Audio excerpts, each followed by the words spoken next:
ఈరోజు నాటు పీతల కూర చూద్దాము. టేస్ట్ అయితే అద్భుతంగా ఉంటాయండి. ఎందుకంటే ఇవి బతికుంటాయి కాబట్టి వండే విధంగా వండుకుంటే టేస్ట్ చాలా బాగుంటుంది. సముద్రం పీతలు ఒక టేస్ట్, ఇది ఒక టేస్ట్ అనమాట.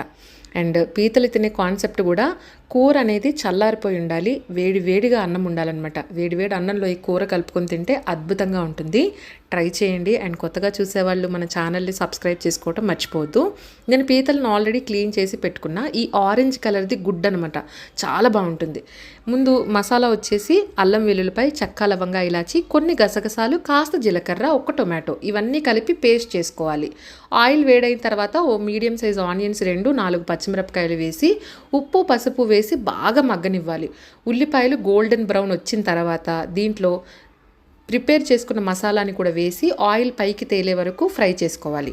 ఇది ఫ్రై అయిన తర్వాత పీతల్ని వేసేసి ఒక 7 నిమిషాల పాటు మూత పెట్టుకొని మధ్య మధ్యలో కలుపుకుంటూ మగ్గించుకోవాలి. మగ్గిన తర్వాత సరిపడా కారము, ఉప్పు వేసుకొని పీతలు మునిగే వరకు నీళ్లు వేసుకొని పీతల కూర అనేది దగ్గరగా వచ్చే వరకు ఉడికించుకుంటే కర్రీ రెడీ అవుతుంది.